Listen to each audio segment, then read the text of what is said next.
Bedwars is an insanely saturated game mode. In other words, there's a lot of sweats. How are you gonna compete? Well, in today's video, I've compiled 5 quick and easy tips that'll get you playing instantly better. This is meant for players of all skill levels, and all are super simple to add to your gameplay. By the way, this is mainly for solo Bedwars, but you can use the tips for other game modes if you want, and if they apply. If you want more of these tutorials, please hit like and subscribe, as well as check out my 2 1.18 PvP tutorials. If you want to go the extra mile, follow me on Twitch, where we do everything from hypixel to my SMP. Any of those things, even just watching the video, means the absolute world to me, and I appreciate all of y'all. Now, let's get right into it. This first tip I like to call bridge elevation. Alright, so bridging is an important part of Bedwars, right? I mean, you're pretty much doing it half of the time. So, there's a couple of quick tips you want to know for bridging. Something you might already know, every time you bridge to another person's base, to middle, or anything like that, you always want to go up a little bit. Now, people take this to extreme, and they go up too much, and that's going to be a problem because then you're going to have to get down. But I'd say always bridge up a little bit to make sure you have that little bit of a height advantage against your opponent, but not too much. Now, let's say you're bridging to another person's base, but then you turn around and you see they've bridged a lot higher than you. There's not much hope there. Sometimes low ground can be good. Back off, wait for them to come to you. Don't stand right under where they're going to jump. You have a long bridge. Back off, wait for them to jump down and get on middle ground, and then fight them. If they're high in the sky, just wait for them to fall. And as long as they don't ladder clutch, you should be good.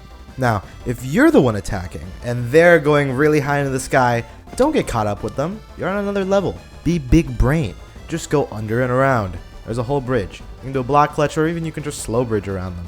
And by the time they notice, you'll probably be long gone.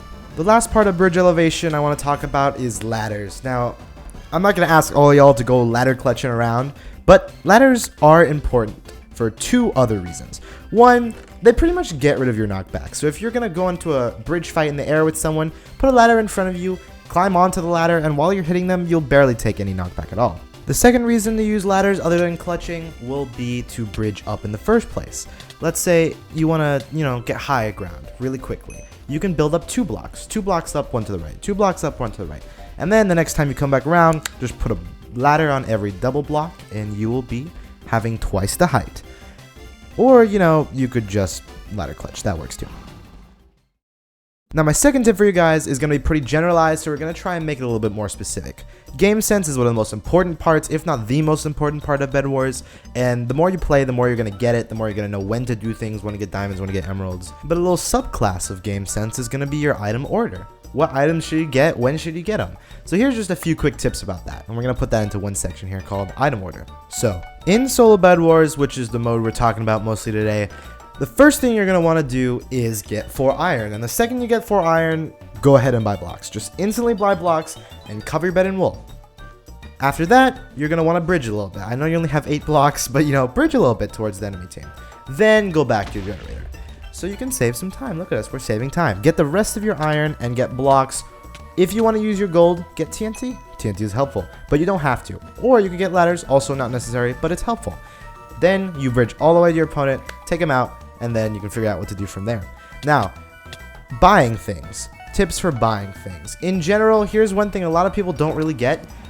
Objectively, armor and protection is gonna be better than swords and sharpness. So if you have 7 gold, I would say wait and save up for 12 gold and then get iron armor instead of just buying an iron sword, because iron armor is permanent, iron sword just to slash you once and then you die. Now, when it comes to protection or sharpness, that's another thing, but usually protection is going to be better because it's harder to upgrade an armor than upgrade a sword. And again, swords are temporary, armor is permanent. So protection you're going to almost always want to get first, and armor you're going to always want to get first over swords and sharpness. Now, after you get the good armor that you want, iron armor, sometimes diamond, and then protection 1 or protection 1, probably not protection 2, then you want to go straight for your sharpness and your swords. When it comes to just good things to buy in general, for iron, obviously wool, but other than wool, buy shears and buy fireballs. People forget this a lot. Those are very, very important items that you're going to need. On the gold side of things, sometimes you find yourself saving more gold than you expect, but you want to be buying TNT, sometimes gapples. Now, gapples are not that important until later, and we'll tell you why, but sometimes gapples, and then if you're cheeky, save up for a bow. I mean, no shame in saving up for a bow. I mean, come on, I know you want to. Let's get some bow. shoot them off the bridge. Okay, on to the next tip. Now this is one I've been trying to tell people for a long time, and this is bridging style. Okay, as y'all know, bridging is an important part of Bedwars. You're doing it like half the time. However, some people put a little bit too much emphasis on bridging. My advice, if you don't know how to practice speed bridging, it's extremely important. And you gotta get a rhythm to it. Once you get a rhythm to your speed bridge, shift click, you know, you're gonna be going at a pretty good speed. But after that, you're good. Maybe like jitter bridge upwards if you really want to, but don't practice god bridging, y'all. Please don't, unless you like want to do it for fun. If you want to get better, don't practice god bridging. It's inconsistent, it's almost never gonna work, and the speed increase is literally like not even 50%. So just go for your speed bridging, be consistent, be good at the game, don't lose your items, don't fall into the void, and that's simple. Tip number 3, bridging style. But you know, you don't have to listen to me. If y'all want a god bridge, you have your fun. I mean, it's a block game. Okay, so the 4th tip I have for y'all is something I like to call losing your bed. Now, this doesn't make much sense initially, but trust me, we'll get to that part, okay? So, game sense is a big part of the game, right? And you need to know when to attack and where to go. But you also need to know when to retreat and when to run away. Now, one of the worst things that can happen to you in Bedwars is if you're going to get flanked on both sides. Then you can't really escape and you can't really protect your bed and you're kind of in a lost cause. So, this is kind of a two-parter. Part 1, know where to rush. If you're rushing in like a super far away base, you're going straight to middle, and somebody's going to rush right towards you, then you have to turn around and stop them. But then you have a bridge to somewhere else, and someone else is going to come to you, and then you get double flanked, right? So know where to rush first. Whether it's behind you, to the side, in front of you, know where to go to first. After that, the second part of this is know when to retreat. If your bed is a lost cause, let it be a lost cause. Run over the middle, get some emeralds. You don't have to protect your bed with your life. When you have to leave it, leave it. And if you have one life, it's actually not as bad of a disadvantage as it first seems. Let's say you're in the middle, other people are going to try and come towards you to kill you, right? Then they leave their beds exposed, and then other people will run and get that bed, and then they'll leave their beds exposed. And you know, you can only be in so many places at once, okay? The middle is an advantage as well. So know when you have to run away. Okay, so for the final tip, I love the fun one. How do you clutch? Let's say you go into a 1v1 at the beginning of the game and you lose and they take out your bed and you respawn and they're right there. What do? How do you become the Clutch Master 9000? Now, I'm going to tell you how to do it in some simple, easy steps. Or I'll at least put you on the right path. First thing that people mess up all the time, stay in your generator. Stay in your generator. Don't leave. You have the advantage. You're standing there collecting loot. He's standing there just being an idiot, okay? So you stand there, collect loot. If you have the chance, run quickly over to your store and buy a stone sword, okay? Just do that. Get yourself in the goods position. If you have gold, buy a gapple. Just buy those two things quickly. Eat the gapple. Wait for the guy to come at you. If he never comes at you, just sit there. You can just sit there forever. Keep collecting materials.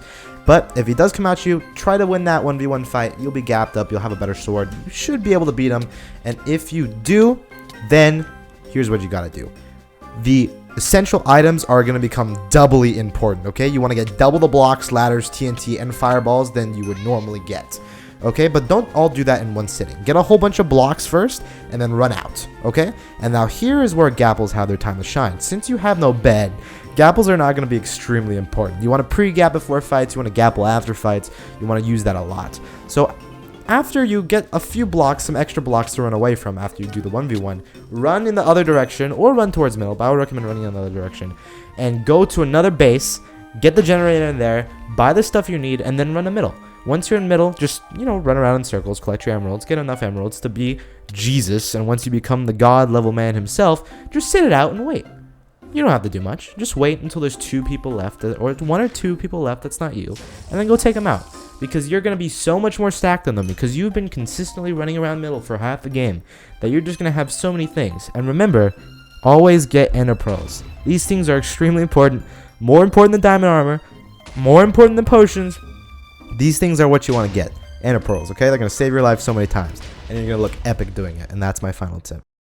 Okay, y'all, that's all the tips I got for today. Thank you so much for watching the video. I really appreciate it. If you got to this point, why not like and subscribe and comment whatever questions you have, or if you want to see more of this, because I'll definitely make more tips, maybe more advanced ones, maybe more basic ones. Y'all let me know. I'll catch you on the flip side, okay? See y'all later. Bye.